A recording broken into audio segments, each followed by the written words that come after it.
Hi, everyone. Thanks so much for joining us today. We're glad you're here to listen whenever it is you're listening. And my guest today is Dianne Collins. And Dianne, thank you for being here today and thank you for joining us. And I'm going to read a little bit of your Thank biography you for here. having me, Carla. It's an honor and a privilege and pleasure. Yeah, well, we're glad you're here. I had forgotten to pull up your biography here to read, so I'm just going to read it now for everyone to learn a little bit more about you.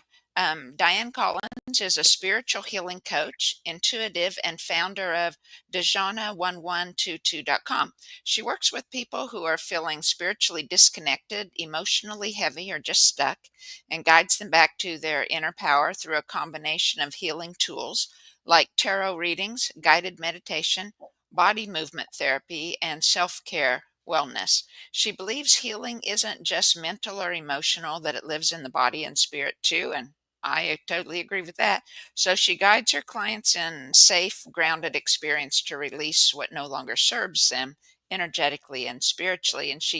And her contacts here is dejana1122.com. And I also have her Facebook links below, and she's also available on Peaks. I have to show my age. I haven't even heard of Peaks, so I just kind of stick with the old ones. And anyway, so Dianne, I'm glad you're here, and I just want to tell everyone I met Dianne in excuse me, I'm having trouble speaking this morning. I met Dianne in person at one of our um, the closest metaphysical fairs, the closest located to me. And we had a nice conversation there, and I thought we could continue our conversation here with all of you so you can hear about the ancestral curses and how to break those and heal yourself, and learn from other things that Dianne might share with us. And so, Dianne, I like to start by having people tell a little bit of their story of how they came to um, do the work you're doing, and whatever part of your background you'd like to share.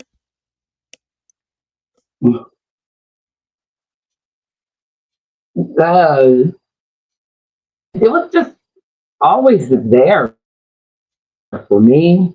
You hear about a lot of people um, that end up, being in the spiritual community because they may have gone to a school for it and gained like mentorships and things of that nature. But for me, it was always there since I was a kid. And for me, uh, healing always came in the form of body movement. And so for me, at a very young age, I knew naturally how to transmute negative vibrations by dancing, and didn't know that that's what I was doing. And I just always felt things, the energy that was around me. I could tell when frequencies around me changed. And it was like I grew up in a very, very hard background. It was like a harsh family dynamic, a narcissistic family dynamic.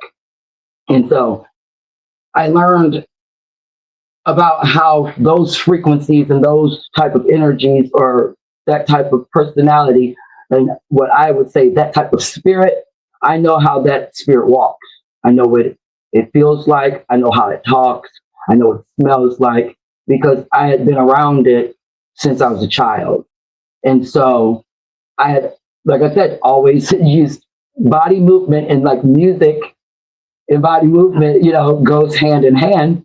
And so I was naturally drawn to being a music artist as well. And this is how I was able to, or why I incorporate body movement and sound therapy and music therapy into my healing practice. So I didn't realize what a narcissistic relationship. I didn't know what narcissistic personality disorder was at all. I had never heard of it. Now I heard people speak of the term of say, oh, that person's a narcissist, and I just thought it meant that person was like an arrogant person or something like that. It just was whatever.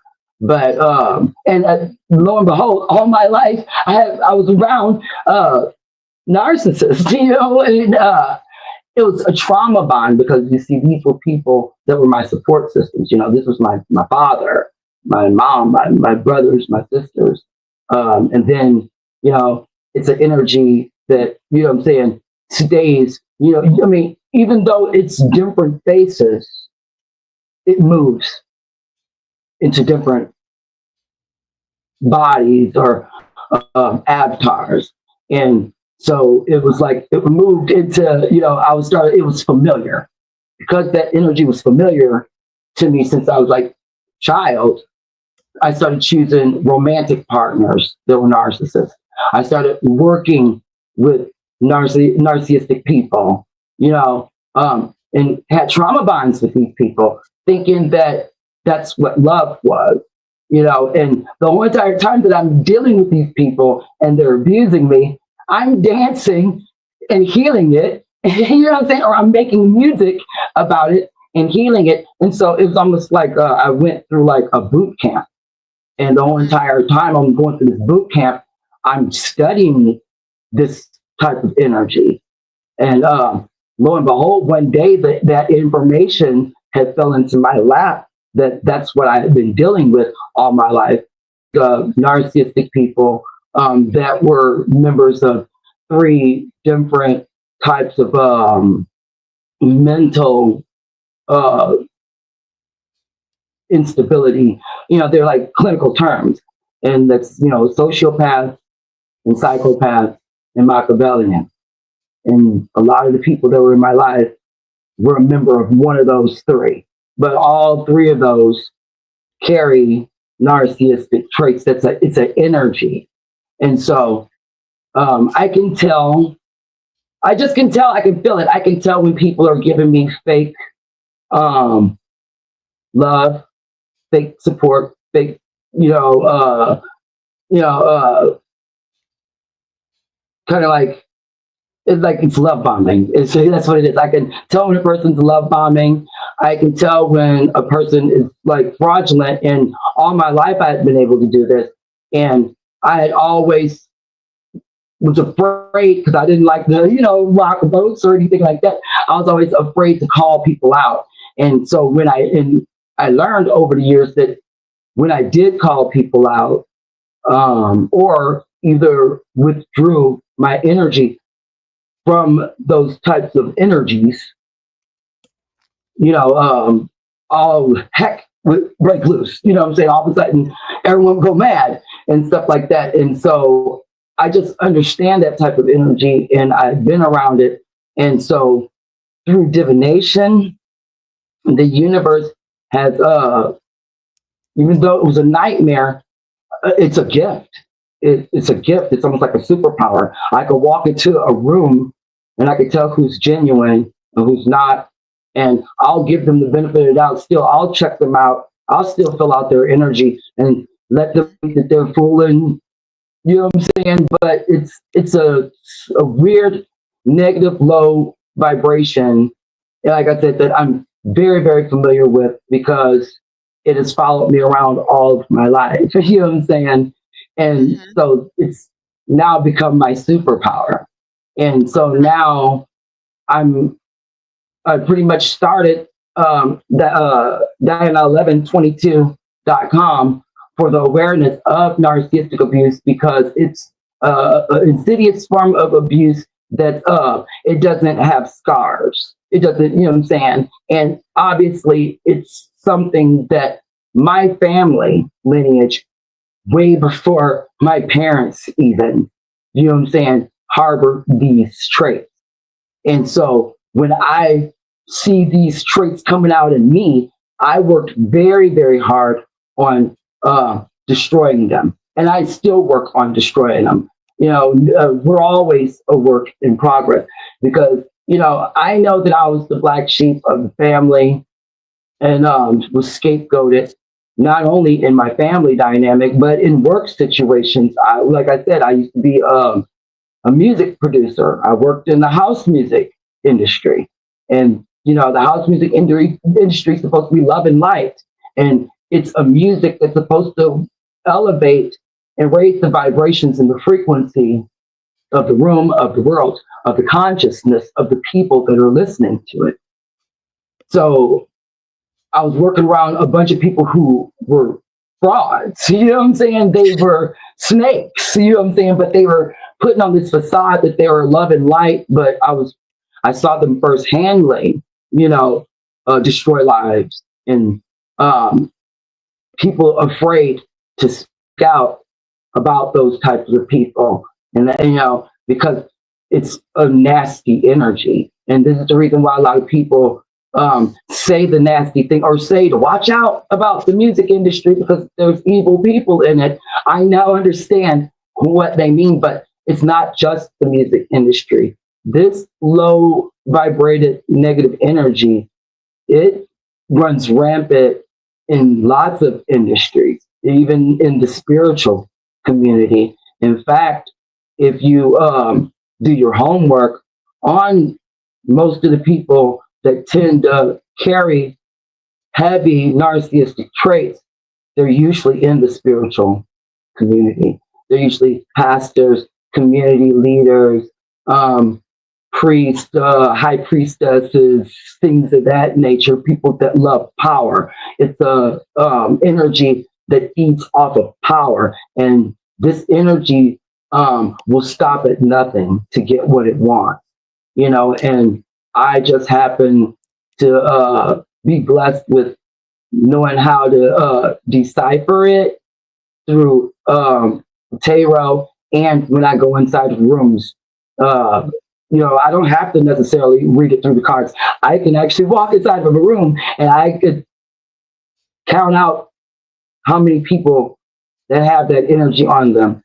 And I will try my best to just stay away from that. You know what I'm saying? And I'm teaching other people how to decipher that type of energy in their environment through the tarot. And if they have been inflicted with that low vibration, that energy's been, casted upon them, and they start feeling the projections of those types of energies, how to work it off, how to transmute that energy so that they don't fall into the cracks of that. Because there's lots of people that don't make it from narcissistic abuse.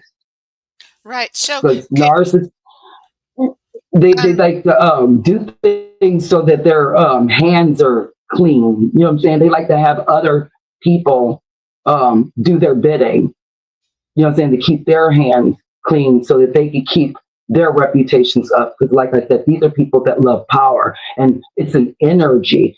You know what I'm saying? That's running within that person. And so I'm just the type of person that I'm just made a promise to myself that, yeah, since I have this beautiful gift, that I'm going to share that with people and even teach them how to strengthen their discernment to keep them from being involved with those types of energies. right. I kind of relate to a little bit of what you're saying. I, again, didn't know the term narcissism or exactly what it means. And I'm still a bit fuzzy on exactly what it refers to. And so maybe you could go in a little bit more on that. But I was married to a drug addict and alcoholic for about 6 years. And anytime I'm around someone, and it doesn't have to mean that person is a drug addict or alcoholic, it's the mental patterns that they have of inflicting blame and control and coercion on another person, right? To either to get what means they want or to make themselves look good. That's what my husband did that I was married to at that time. And so I relate when I go, when I'm, they like to play you, is what I call it. You called it energy bomb or something like, no, something bomb. I call it, they like to play you. And I can feel that play when people are playing me, right? Trying to, for whatever their purpose. Um, Hmm. and red flags go up immediately, right? It's like I don't want to have anything to do with them. And but anyway, so I understand a little bit about what you're saying. So could you Exactly. Yeah, is that pretty much how you would explain a narcissistic person then?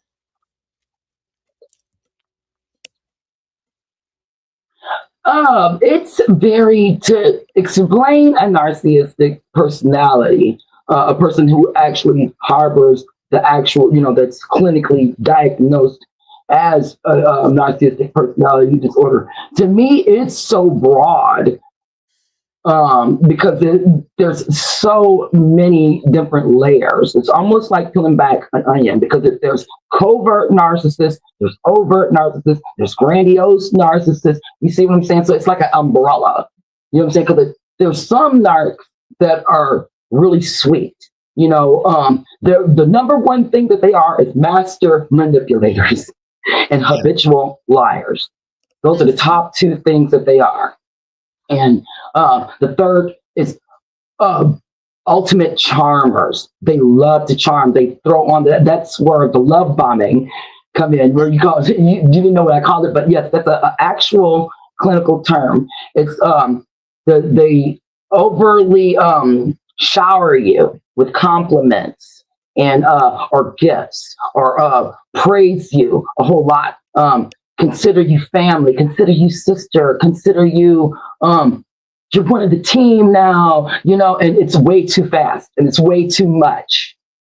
Mm. They're doing that so that because they want something from you. You know what I'm saying? This is where I get into start talking about energy vampires. I'm not sure if you've heard Right. of that term. Oh, And yes. that's where we start getting into the spiritual level of this narcissistic personality disorder. It's really um to me an evil, diabolical energy, Mm. insidious energy. Yeah. And you know how they say in the Bible, Lucifer was beautiful.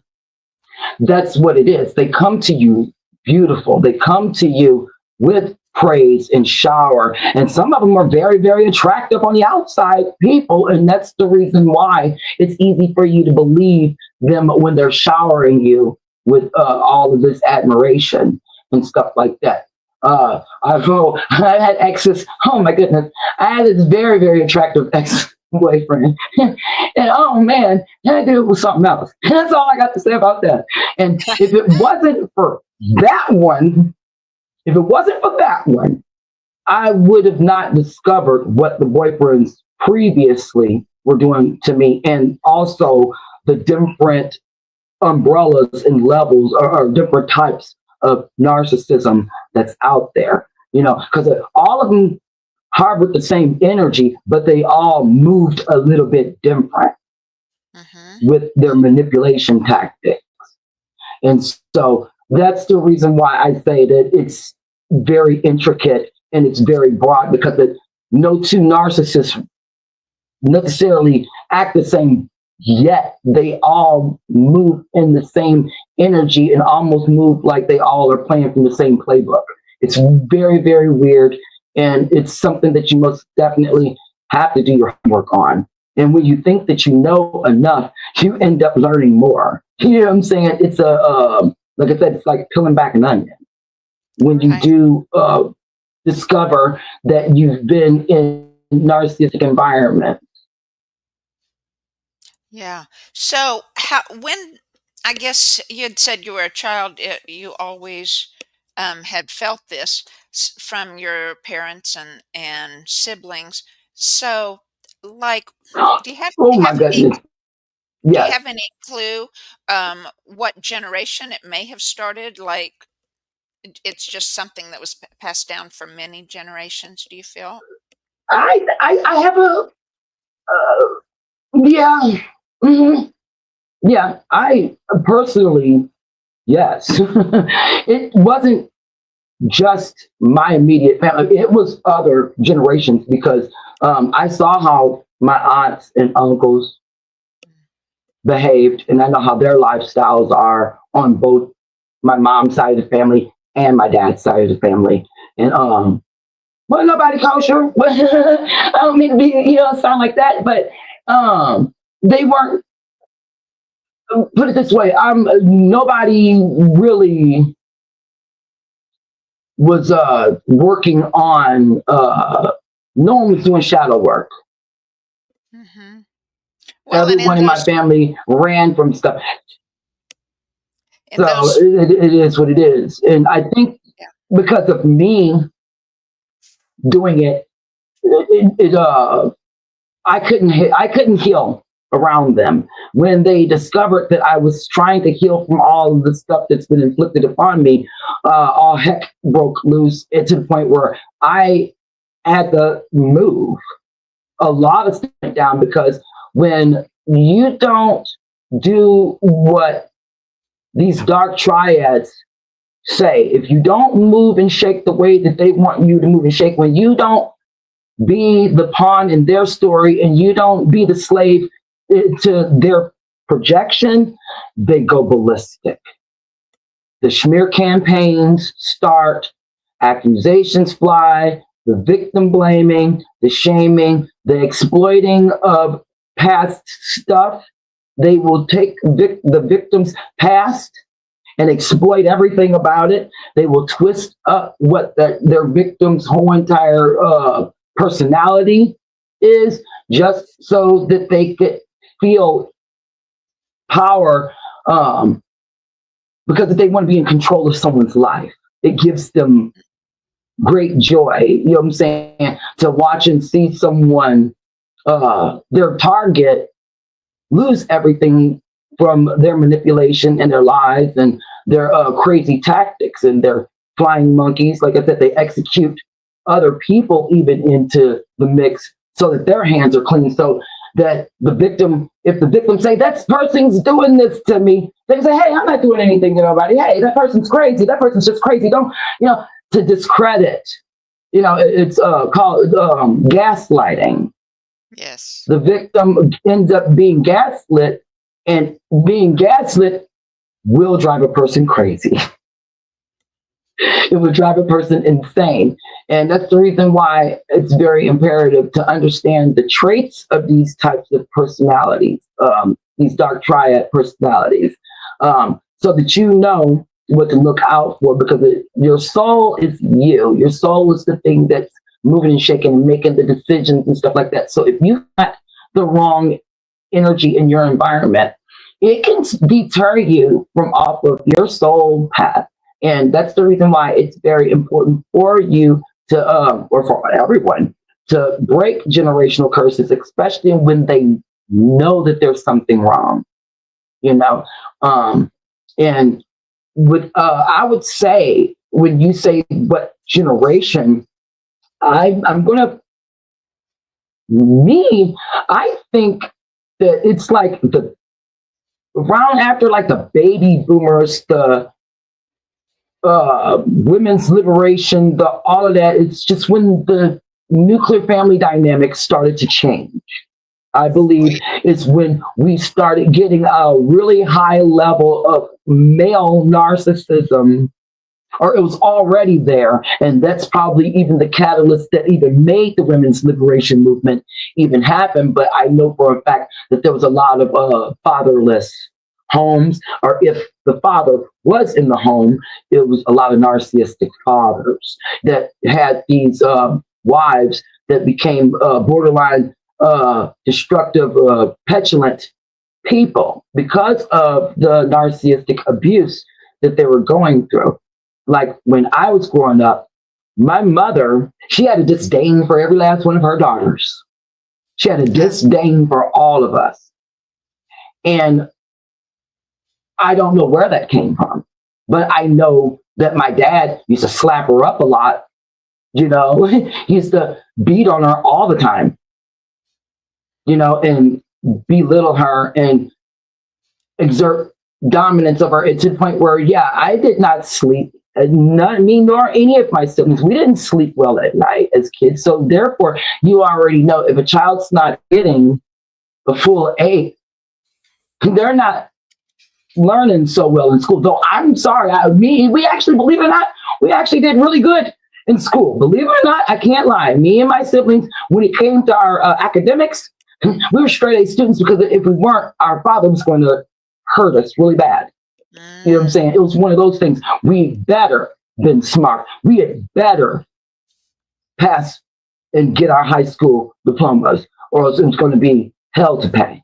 Because he didn't want, he's a narcissist. He had to make sure that he looked like Heathcliff Huxtable. You know what I'm saying? He had to make sure that he had a shiny persona. And guess what he was? He was the pastor of my church.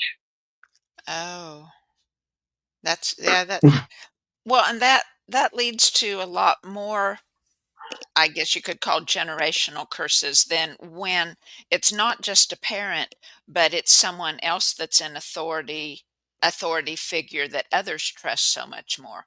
Then they're going to discount what you might see, Exactly.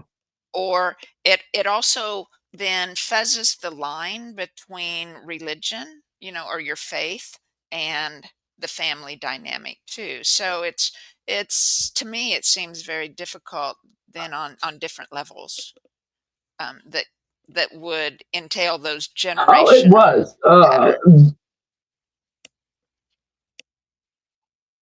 Because it was just really weird because when I think back on our religious upbringing, from what I could remember as a very, very small girl, we went to a Presbyterian church first. And then it went from Presbyterian to Baptist. And then all of a sudden, we were just like these non denominational Christians. You know what I'm saying?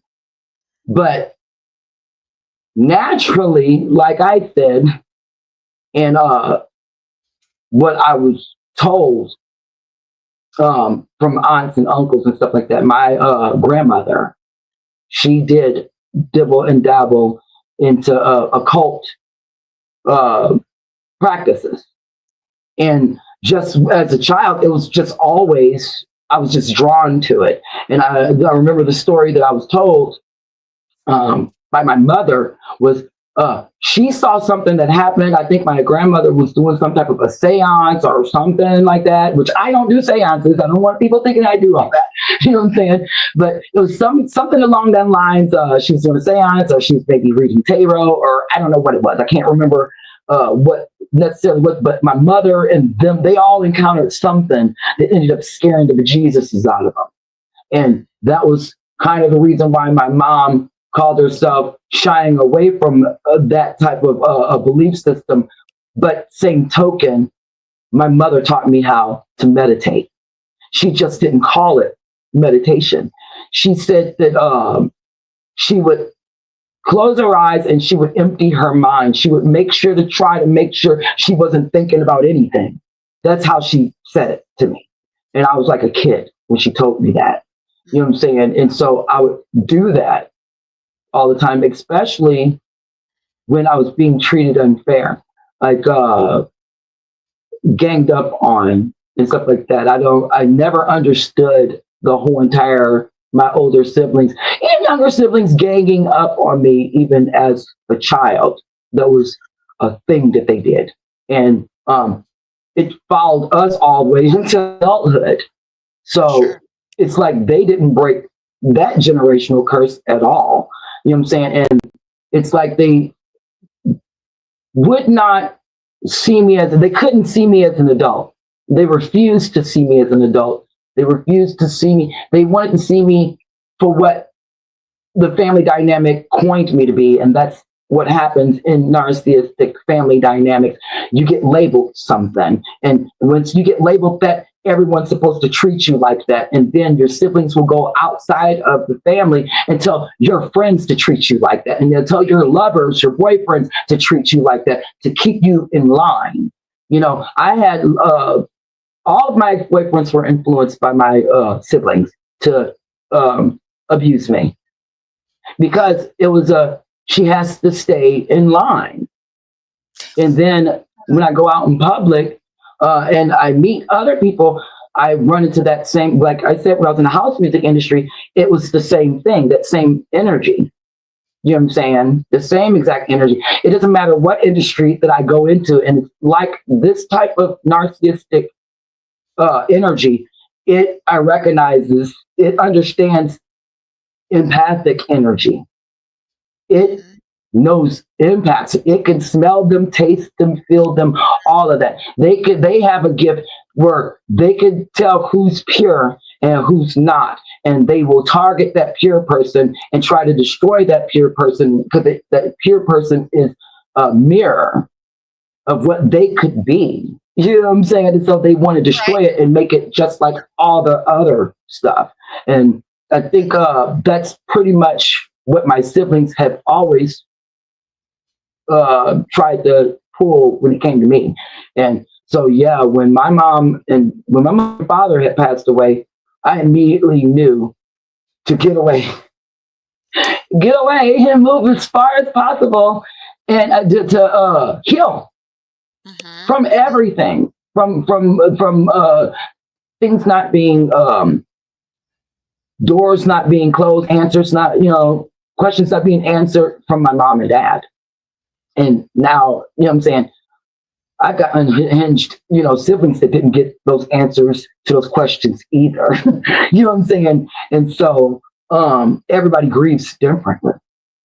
And Mhm. I already know that I had always been the scapegoat. So now I knew to get the heck out of Dodge because Absolutely. these is grieving siblings. And saying that always blamed things on me, and so I understand everybody that has that energy. Like I said, I understand that energy, and I just do my best to make sure that I see that in myself as well. If that level of that, you know what I'm saying, and that's what shadow work is all about.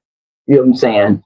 Um, it was quite a nightmare of a past to have when you have a family dynamic like that that even goes outside of the family and goes to your friends and your business colleagues and that this and that and other and be like, oh, it's okay to treat them that way. Then it's a nightmare having to deal with that. But I made sure to cling on to my ancestors. And when I tell you that my ancestors pulled me through, they put me through. This is where I started working with Martin Luther King. This is where I started working with Rosa Parks. This is where I started working with Thurgood Marsh. This is where I started working with W.E.B. Du Bois. This is where I started working with, ISIS and Ocean and all of these people because it's an energy. People think that that people are idolizing and worshiping these false gods. It's not that. Just like to me, Christ is energy, Christ-like consciousness. It's not that we're worshiping a man. We're worshiping that energy that man ran in after he understood his narcissistic traits that he had and decided to go into the wilderness for 40 days and 40 nights to handle that. I had to do the same thing. That's what me moving and running away from the family dynamic and me always, kind of isolating myself. It's just like when Jesus Christ was going into the wilderness to figure his stuff out. And we all should do that. It's called Christ was doing shadow work. So that, and that's the reason why he's coined with having this Christ-like consciousness, and we should all try to walk in that light. And so daily, that's what I work on. And that's what Dianne1122.com is all about. You know what I'm saying? Shadow work so that you can work, walk in Christ-like consciousness, and understand what the energy is that's in your environment and not just your external environment, but your internal environment as well. So please feel free to work with whatever ancestor that's for your greater good, that has done great things to elevate the environment in society as a whole. So ancestral working with your ancestors and knowing that your ancestors are with you. You're never alone. Understanding that you're never alone. You know what I'm saying? So yeah, if I was anyone that was going through a lot of turmoil, because you don't have to necessarily be going through narcissistic personality or narcissistic abuse. Just if you're in a funk or any of that stuff, just meditate on it and make sure that you're moving your body and making sure that you're educating yourself, your internal self, um, more so than what's going on in the external. If anything, try to make sure that your external is looking like what your internal is looking like. And so that's what I'm an advocate about. That's the reason why I say that why I'm big on self care wellness. Right, absolutely. The I'm just kind of wanting to visit a little bit in the some people might have a uh, different meaning. We're talking about breaking ancestral curses, which to me, I mean, some people see curse as the word like you might have a witch or a magician or just a really narcissistic person um, speaking down through to the family or casting a spell type of thing, saying you have to, this is going to be how everyone's going to be, and that's kind of the connotation that the word curse kind of comes up with.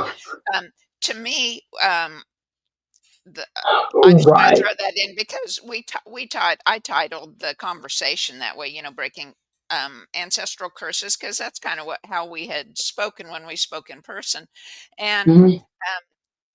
to me, it's the what we're actually speaking about is the generational DNA and learned Right. behavior that we carry in our energy system, that is there in our DNA, that is there because of our emotional makeup and Hmm. the stuck energy that we developed in receiving different things and starting those patterns. They're ancestral as well as our own, and to me, that's the Yes. idea that it's been like a curse because it carries down from generation to generation, this behavior and the attitude. Um, but as you have shown Hmm. so in what you've said and shown in your life, how you can break this curse, right? Break those the generational patterns is what we're talking about, right? Um, that we all do through energy Right. work, or I do through biofilm Exactly. tuning, or all the different energy modalities work on this level, as well as just you might call the coaching or um, psychology, right? In what you would call it, counseling, talk therapy, or other things like that. We're all working um, Hmm. toward the same means of helping people uh, gain some ground and learn new behaviors so you can change those patterns in yourself and for the future generations. Don't you see it that way? It's not Yeah, and I think you. it's Yeah. beautiful because everyone, yeah, because everyone learns differently. So, I think it's beautiful. Like I was saying, I love what you do for your show, how you have so many different mentors and teachers on because everyone's learning and understanding, and their soul understands things differently. My way of teaching people or helping people heal is different than your way. You know what I'm saying? So there are people that resonate with your way, you know what I'm saying? You are helping them. And there's people that resonate with my way that doesn't resonate with your way. And this is how we're all needed. And this is the reason why I love the fact that we're all one. And it's always an honor and a privilege and a pleasure to even be beside anyone else that's a part of the spirit team here that's helping raise the vibration and spread the awareness of breaking generational curses and stuff like that. And like I said, I love the fact that I have pretty much isolated myself so that I won't carry on those behaviors that my father and my mom carried. Even as far as habits that they had, like other small habits, like cigarettes. The Hmm. way that I started smoking cool filter kings was my parents would tell us kids to light the cigarette on the stove for them. And in order to light that cigarette, to get it to light, you had to pull on it. You have to, suck on it. And so they started me smoking at a very young age. I started smoking cigarettes at the age of 12. And so I didn't stop smoking cigarettes until the age of 47. Good for And you. so I'm very proud of that because I really thought that those things were going to be with me all the way till my last day. But so not only have I worked on clearing and breaking the mental instability, the because that's what it is. Because that's what it was. It was a mental illness. It was a mental sickness. Yeah. I was able to take care of that. You know, um, through just having a really really strong faith based system. If I didn't believe in my vocal tools. It's not that I worship them. It's just they are things that I was naturally drawn to that always raised my elevation, elevated my energy. And I know that there's other people out there that move and shake in the same type of energy that I do. They are a fidgety, move around, type of person. So their way of healing is probably not going to take being still sometimes. Sometimes some people need to heal moving around and stuff like that. So I do understand that my style of coaching and mentoring is very different than most teachers and mentors that are out here. But that's what we need. I'm even trying to break that generational curse of us thinking that in order to heal somebody, it's got to be cookie cutter in this sort of fashion. You know what I'm saying? No, there's other fashions because the people learn in different ways. No two person is the same. Well, So I'm just I happy to be able to offer that. sure. Yeah, I think that's good. I know in biofield tuning, as I do sessions, many times I find my own body moving in different ways, like my feet are tapping, or my hips are moving, or one arm's doing this while I'm holding the fork with the other arm. It's all happening. And so I tell then the client to move, like move your fingers. If my arm is moving, then I tell them move your fingers. If my feet are moving, say, get up and walk around, or stomp your feet where you're laying down at or something. It's because that extra intention and the extra movement allows the energy to clear, right? It helps change the vibration within your system, right? Hey, That is correct. yeah, we have a question here That is in the correct. chat. Yeah. Uh, we have a question here in the chat, wanting to know more about from the religious perspective, um, in breaking those patterns or curses, right? And making those changes. And have then do you still find, or did you even then find religion to be very oppressive and limiting? Do you practice religion now? Um, how do you think religion ties No, in that's with not these at all. Not at all. Not never.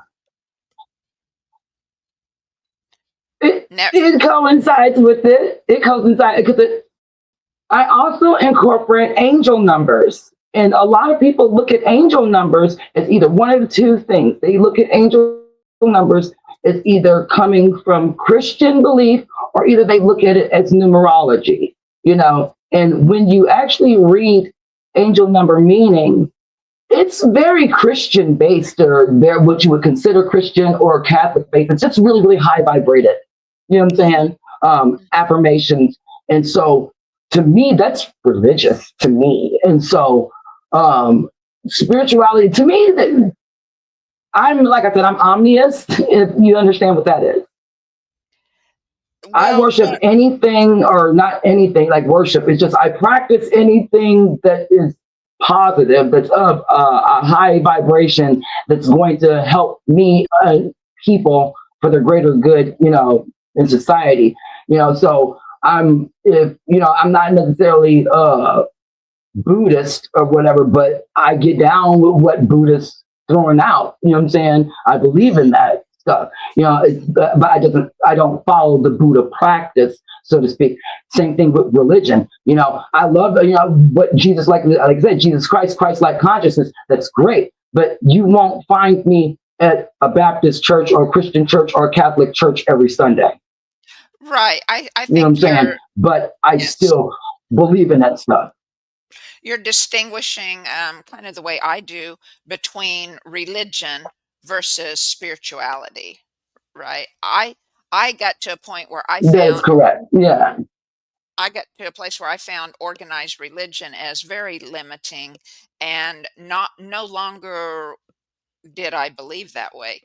And versus spiritual, whereas I've always been spiritual, and to continue that inner relationship, right, with however you see it, creator or God or spirit, the Right. universe, I would say, all the I different would terms. say, mhm,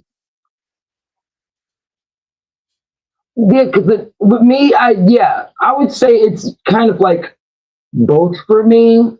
I don't think.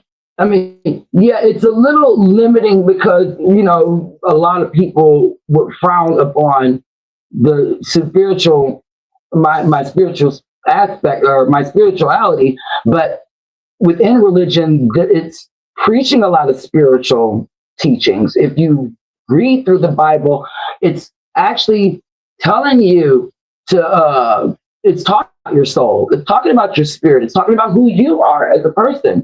So, in a way, it's like anything and everything. Everything has a negative and a positive to it. You know what I'm saying? But it's still together. It's still one, and a lot of people would love to constantly separate, but the more and more that I study and look in with my natural born moral compass and with religion, I understand what it's saying. It's almost like religion is trying to put words to what our soul does. And it's the Bible can't possibly write down every single thing that we feel and every single thing that we think and what I'm saying? It's just kind of like a blueprint or something like that. So to be for real, it saddens me when super religious people look at spiritual people as worshiping the devil or something like that. Because to me, they're practicing don't get along with your soul. Don't try to connect with your soul, to just be mindless out here and just obey whatever someone of authority tells you to do. And ignore what your soul is trying to tell you. Ignore what your intuition, that gut feeling, ignore that. You know what I'm saying? And that's wrong because of that gut feeling is who you are, and that's what, to me, a lot of religious people are doing. They're stifling people's souls. Well, So in in that many respect, yeah, I see that.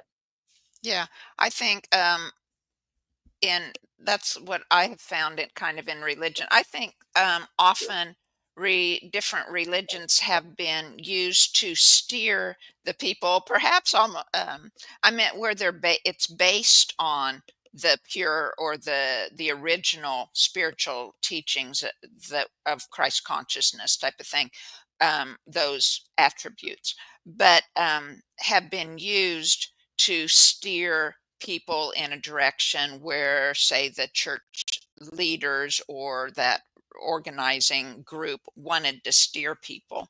And um, and a lot is words too. Like there was a comment here that like I believe too, that all religions were built on earlier belief systems.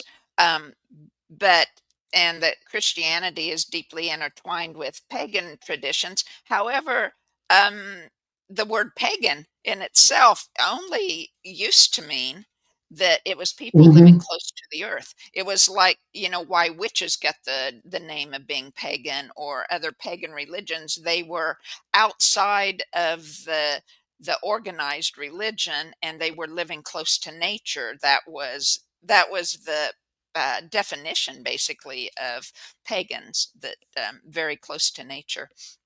And so words get flipped right through the years and Mhm. turned against different groups of people for different reasons, right? For manipulation or control, or Yes, uh, so. Um, so anyway, yes, I think. But to change the subject just a I little know bit off there's a of. book from what's his name, Carter G. Wilson. Yeah, I was going to mention how you were just talking about words and how people use words to manipulate. And I was going to tell you, if you hadn't, you should check out this book from Carter G. Wilson. And the book is called Our Words. And it talks about exactly that. Mhm. Yeah, yeah, it's big how, and so we speak these words without knowing what the original meaning is, because for us the meaning is changed.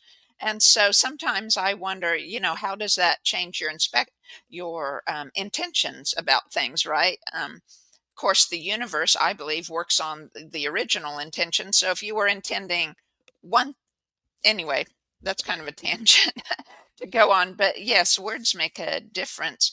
And but I wanted to go back to how um, you see this now, this all this difficulty through your childhood and growing up years as being your superpower now, and it speaks to knowing that all things that we experience, even those negative energies, can work, all do work for our highest good, right? And everything, and probably are part of our soul contracts, that That is whatever we correct. agreed on to experience while we It were here, is. that we wanted to learn from and grow through and come out bigger and brighter on the other end to help humanity as a whole. I think all our soul contracts, except perhaps some that we make with other people, might not be as healthy, but the ones that we make with heaven,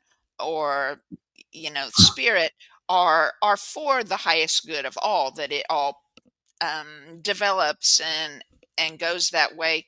Although, like you pointed out, some things might really take us off the true path, and divert from. It'd be so nice, wouldn't it, to go, if I could have gone, or you could have gone straight from where um things really went haywire, right, straight to say where we are now, being able to have grown and worked through. Oh, yes, I so wanted it to be that way.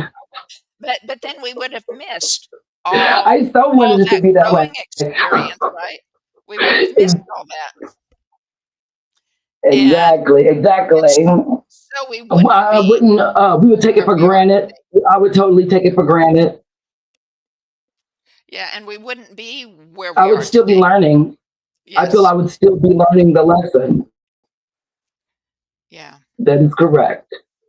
Yeah, so yes, I think it definitely, everything works for our highest good if we let it. And knowing that the universe is only there for our highest good. The great spirit, right? The ether, right? All the Exactly. universe that is made of. It's just that Exactly. Exactly. people's choices aren't always for the highest good when they're making them, right? But even then, it turns for the highest good. Yes. It's just it's fear. Good, because it's fear. You Hmm. know, we all fear happen to face that we're not running in the best that we could be. You know, especially if we stop and think about what we wanted to be when we was kids. You know what I'm saying? And then we'd be like, you know what? I'm nowhere remotely close to what I thought I wanted to be, or I'm not even doing anything that I said that I wanted to do when I was a kid, and that frustrates us. And that's stuff that we even try to stifle from each other. Like we'll see someone trying to live their dream, we'll know about. You know, we have people that don't know about someone's golden dream, and they'll do everything within their power to throw wrenches in someone else's golden dream instead of actually focusing on their own golden dream. And so ultimately, what they're doing is stifling their own journey. And they don't want to accept that. And we all go through that. And when we're too focused on stuff that doesn't align with our sole purpose. And I've had to get bonked upside the head a bunch of times to realize that the divine didn't want me to be in the house music industry. The divine put me in the house music industry for a reason, though, and it wasn't for me to be the house music star. It was for me to pretty much expose some house music stars simply by just the way that I live my life, because I didn't sell my soul. Because we always hear that term in the music industry or in the entertainment industry. We hear people say, oh, that person sold their soul. Right. You know what I'm saying? For this and that and other. And when people think about it, they think about it in this morbid way, but it's just that person made a bad deal with a person. That the person ended up clicking up with someone who was a shady person. And they decided to give their power away to that shady person.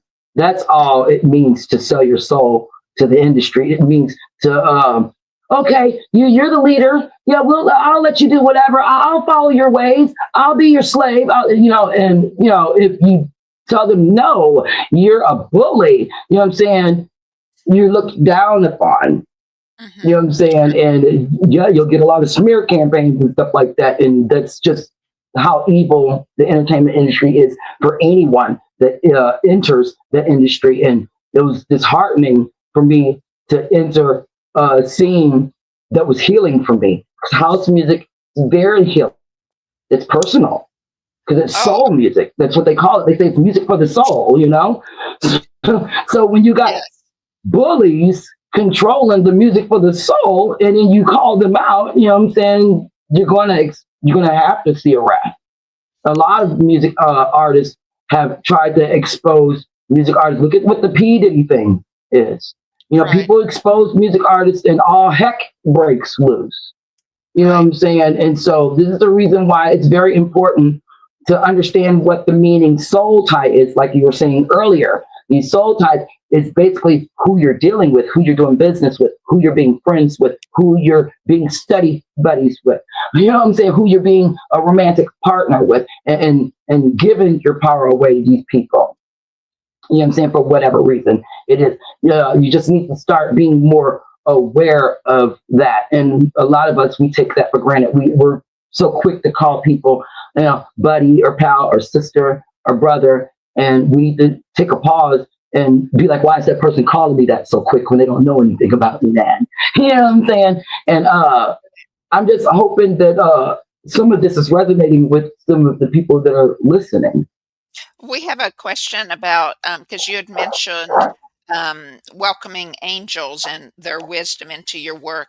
And so, do you work with specific angels or just the like kind of the broad term or the broad wisdom of heaven type of thing through the angels? No, I actually feel so. It's usually like Archangel Michael. I usually get Gabriel, Raphael, but usually the energy that I feel when I I'm being spiritually attacked would be Isis. It would be like an Isis type of a shielding. Hmm. If you look at Isis statue when she's in her warrior stance, she's actually holding a shield. She's not fighting. She doesn't have a gun or a staff or a knife. She has a shield. Hmm. I'm like Isis. I stop it, I block it, I get away from it, I run. You know what I'm saying? That's the way that I do. I retreat and I go heal from it. You know what I'm saying? So I feel when they give me guidance, most definitely, and I can feel when passed over relatives give me guidance. I hate telling people that because people think that I'm cuckoo for cocoa puffs, but that's just the way it is. Yeah, and that's why I don't like talking about it because I don't want people thinking that something's wrong with me. But same token, I don't care anymore because The proof is in the pudding. The way that I live my life, that I'm touched by something because the stuff that I've gone through. Number one, I don't look like what I've gone through. Number two, I'm not supposed to even be here to tell this story. Like I said, most people that go through gang stalking and bullying and narcissistic abuse, you know, they off themselves. They're not here to talk about it. And that's what Diana 1122 is. It's the voice for all of those people, aka my boy Freak. Um I had a really good friend who's like my brother. His name's Eric McIntyre. I watched what the music industry did to him. I watched what the music industry did to my ex-boyfriend, Joseph Kramer. I saw the bullying and the gang stuff, and they played the same game with me. Except for I didn't kill myself. Like, I'm sorry for saying those words, but I didn't leave like Eric did, and I didn't leave like Joe did. Mm-hmm. And these people were expecting for me to leave like that man, or both of those men, and no dice, because I know what you did, and I know that energy.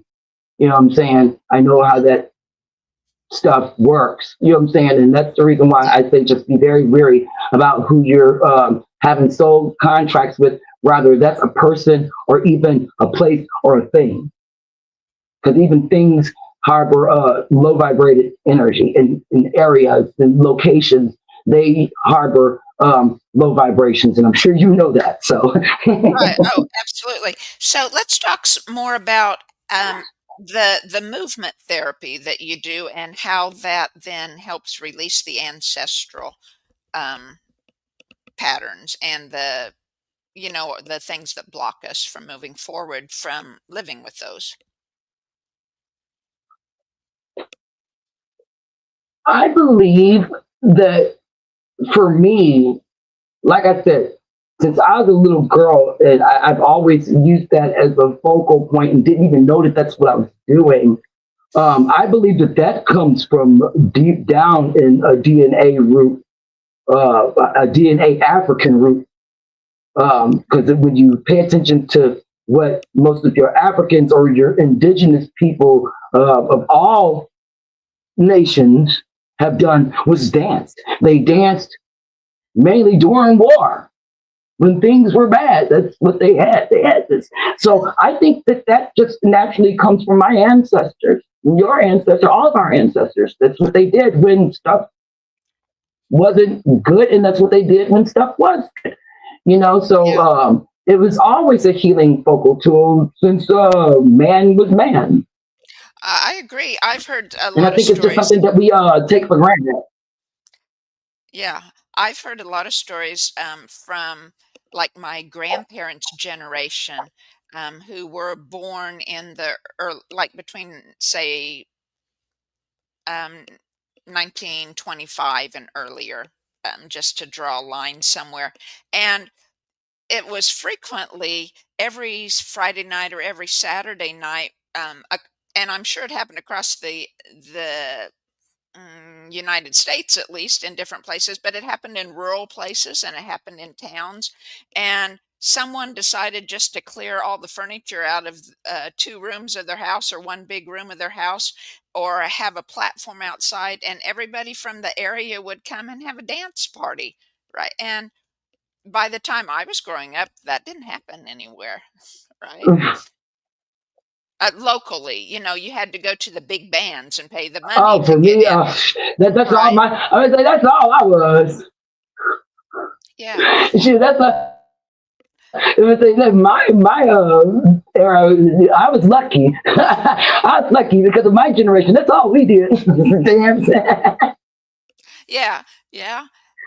I know I find in biofield work sometimes I can't say it happens every session but it happens frequently enough as the energy shift and it changes from I'm feeling the vibrations of the lower energies of the lower emotions and the energy is rising and the energy is shifting. It's like I'm dancing in the room. I'm dancing around in the through the ancestral field or dancing in the individual field just because that's what the energy wants me to do. That's what the spirit moves me to do as a way of acknowledging that that's what's needed, right? Or Exactly. acknowledging the positive energies that are coming through. And Hmm. yeah, it's a really nice thing. Exactly. I think in many ways, just to tie in religion And again that's the just reason why briefly. you see babies do it. Yeah, yeah. Uh-huh. Hmm.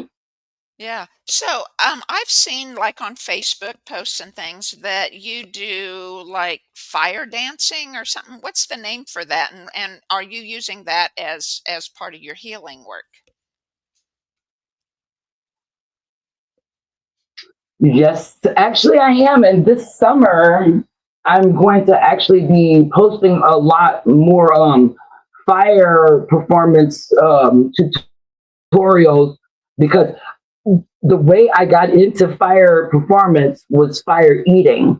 And the way that I got into fire eating is a really close friend of mine was murdered. And he was very good with the community. He was almost like the community therapist. And so losing him hurt the whole entire community. And I just wanted to feel pain. And I made an eating torch and I just shoved it in my mouth and it didn't hurt me. And I was like, wait a minute. I think I'm on to something. And so it took the focus off of my friend, me losing my friend Milky. And I started focusing on learning how to do fire eating tricks and stuff like that. So I'm planning on doing and just from fire eating, I ended up doing the fire fans and I did do palm candles as well and the fire staff. And I'm looking for to actually learning fire pouring.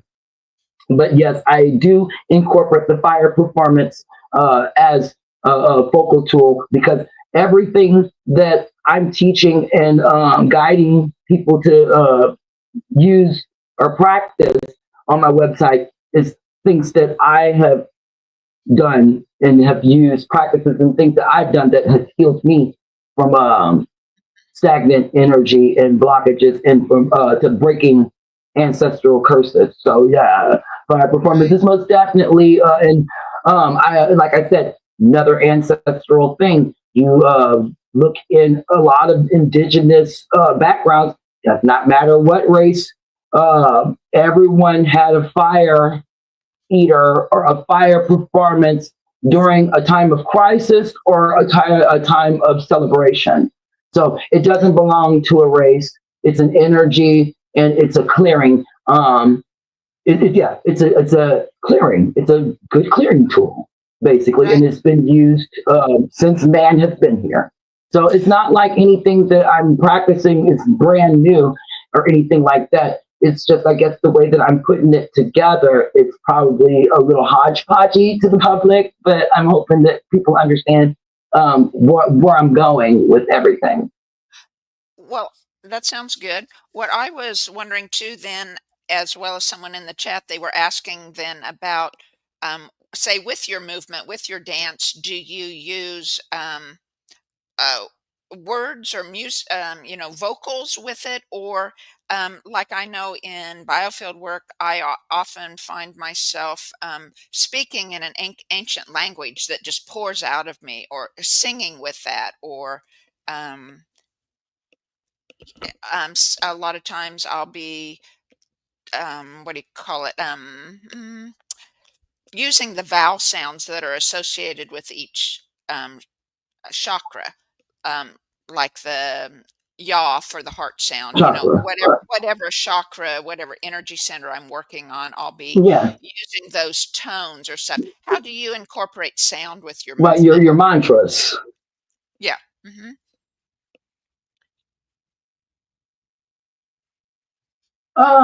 It's both with me. It's pretty much whatever my soul resonates with at that time. And most definitely it has to be well not it doesn't have to be, but it's generally high vibrated even when it's sad music. Like I try not to steer to, go down the line of incorporating music that's pretty much suggestive of harming yourself or harming others. I would never listen to that. Like, for instance, you would not probably catch me hula hooping or fire eating to a music that is full of profanity and things of that nature, senseless gibberish, where the music artist isn't talking about anything that's going to elevate the room or elevate the person that's listening to it. So for me, it's always music that, which is why I love what music artists, certain music artists do, because if that's what they are, they're spiritual news reporters just like we are, delivering spiritual news that we can use as well, that's helping us soothe our souls on our journeys. And so it's always great being able to, incorporate their energy into my energy. So it doesn't really matter if the music has lyrics or not, but it has to be of a high frequency. Otherwise, you are not going to manifest the freedom that you're looking for. You'll still end up in some type of a blockage or something like that. And if you are trying to meditate while listening, something like that, it's just you're pretty much not. I guess you're kind of like defeating the purpose or something like that. Now, I'm not saying to not listen to sad music, because sometimes sad music has messages that we need to hear. You know, sometimes it is healing to listen to a breakup song, but just don't listen to that breakup song. Don't ruminate on that breakup song too much, because then you will will that type of energy. You're going to keep yourself in that type of energy. You know what I'm saying? And you might even fall even deeper into that, you know what I'm saying, stagnant hole there. So it really doesn't matter. It's whatever your soul feels good at. You know how people say, oh, well, that person can't dance? That's not true. That's what that sound is doing to that person's soul. And don't make fun of how that person's soul is moving. Mm. Everyone knows how to dance. You know what I'm saying? So that's the reason why I love incorporating dance into my healing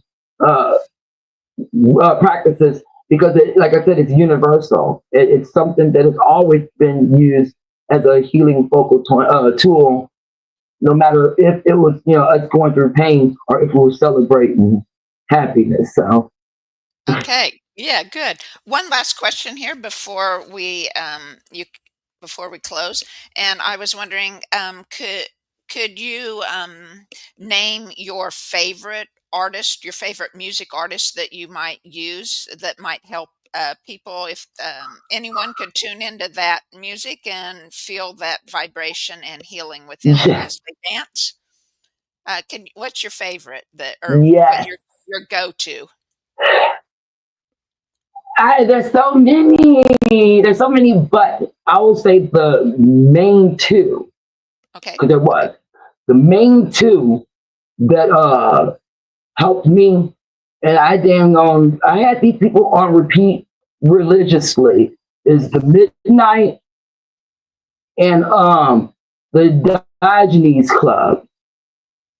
If Say you go say that. looking up both of those artists, um, the Diogenes Club is spelled, and then it's it's spelled like Diogenes, Diogenes Club. Their music is very, very, very, very, very healing. Like throughout the whole entire me grieving, losing, having to break away from, all of the people that I ever known, they were the ones that coddled me. And the Midnight was the ones that had me to get up and move forward.